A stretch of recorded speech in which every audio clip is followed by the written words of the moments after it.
চলো আজকে আমি তোমাদের সাথে এমন এক রেসিপি শেয়ার করছি যেটা রুটি লুচি পরোটার সাথেও খেতে পারবে বা গরম গরম ভাতের সাথেও খেতে পারবে। আর এটা একটা চটজলদি রেসিপি তোমরা বলতেও পারো। চলো দেখে নাও আমি কি বানাচ্ছি। দেখো, আমি এখানে কড়াই নিয়ে নিয়েছি, কড়াইয়ে দিয়ে দিলাম সর্ষের তেল। তেলটা গরম হয়ে গেলে আমি এই আলুগুলো ভেজে নেব। আর আলুগুলো কিন্তু আমি আগে প্রেসার কুকারে সিটি দিয়ে নিয়েছি, একটা সিটি দিয়ে নামিয়ে নিয়েছি। বা আলুগুলো একটু উল্টে পাল্টে ভেজে নেব। গ্যাসের আঁচটা কিন্তু বাড়িয়েই আলুগুলো ভাজবো, খুব বেশি নাড়ানাড়ি করবো না, তাহলে কিন্তু আলুগুলো ঘেটে যাবে। এবার দেখো, এখানে আমি সামান্য হলুদ দিয়ে দিয়েছি আর দিয়ে দিয়েছি সামান্য নুন। আর এখানে দেখো আমি আদা রসুন আর লঙ্কা নিয়ে নিয়েছি, এগুলো আমি মিক্সিতে বেটে নেব। এইদিকে কিন্তু আমার আলুটা ভাজা হয়ে গেছে। আলুতে কিন্তু আমি ভাজার সময় খুবই সামান্য হলুদ আর নুন দিয়েছি। আলুগুলো ভাজা হয়ে যাওয়ার কারণে আমি নামিয়ে নিলাম। এবার ওই তেলের মধ্যেই আমি দিয়ে দেবো জিরে ফোড়ন। 1 চামচ মতন জিরে আমি ফোড়নের জন্য নিয়ে নিয়েছি। জিরেটা ফোড়ন দেওয়া হয়ে গেলে, মানে জিরেটা ভাজা ভাজা হয়ে গেলে ওর মধ্যে দিয়ে দিলাম পেঁয়াজ কুচি। এখানে আমি 2টো বড় সাইজের পেঁয়াজ কুচি করে নিয়েছি, সেটাই দিয়ে দিলাম। পেঁয়াজটা ভাজা হয়ে গেলে এর মধ্যে আমি যেই মশলার পেস্টটা বানিয়েছিলাম আদা রসুন লঙ্কা, সেই পেস্টটা এর মধ্যে দিয়ে নিলাম। গ্যাসের আঁচটা কমিয়ে মশলাটা খুব ভালো করে আমি কষিয়ে নেব।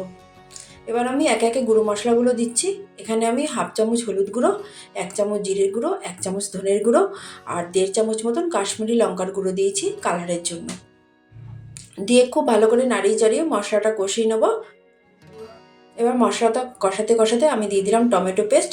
এখানে আমি 2টো মাঝারি সাইজের টমেটো পেস্ট করে নিয়েছি, সেটাই দিয়ে দিলাম। দিয়ে সবগুলোর সাথে একসাথে মিশিয়ে নেব। দেখো, মশলাটা কিন্তু আমার কষানো হয়ে গেছে, তেলটা সেপারেট হতে শুরু করেছে। এই টাইমে আমি ভেজে রাখা আলুগুলো দিয়ে দেবো। দিয়ে খুব ভালো করে মশলার সাথে মিশিয়ে নেব। এবার আমি দিয়ে দিলাম জল। এখানে আমি 1 গ্লাস মতন জল দিয়ে দিয়েছি। জল দিয়ে একটু নাড়িয়ে চাড়িয়ে নেব। তোমাদের ভালো লাগলে লাইক করবে, সাবস্ক্রাইব করবে। আর দিয়ে দিলাম পরিমাণ মতো নুন, দিয়ে মিশিয়ে নিলাম। ঢাকনা দিয়ে ঢেকে রাখবো। আলুগুলো যেহেতু নরম আছে বেশিক্ষণ ঢাকার দরকার নেই, 10 মিনিটের মতন ঢাকলেই হবে। আর এইদিকে আমি দেখো, আমি তেলের মধ্যে মানে কড়াইয়ে তেল দিয়ে নিয়েছিলাম সাদা তেল, ওর মধ্যে আমি একটা ডিম ফাটিয়ে দিয়ে দিলাম।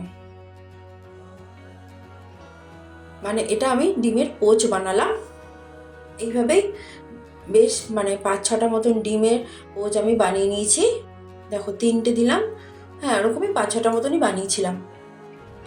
দিয়ে সবগুলো আমি ঝোলের মধ্যে দিয়ে দিয়েছি। আর দিয়ে দিলাম গরম মশলার গুঁড়ো। 10 মিনিট পর কিন্তু আমি ঢাকনাটা সরিয়েও দিয়েছিলাম। দিয়ে মিশিয়ে নিলাম। গ্যাসের আঁচটা বাড়িয়ে দিয়ে 4-5 মিনিট মতন ফুটতে দেবো। তারপরে আমি গ্যাসটা বন্ধ করে দেবো। রেডি হয়ে গেল আমার ঝটপট এগ পোচকারি। চলো রান্না করে ফেলো আর বাড়ির সকলে এনজয় করো। বাই।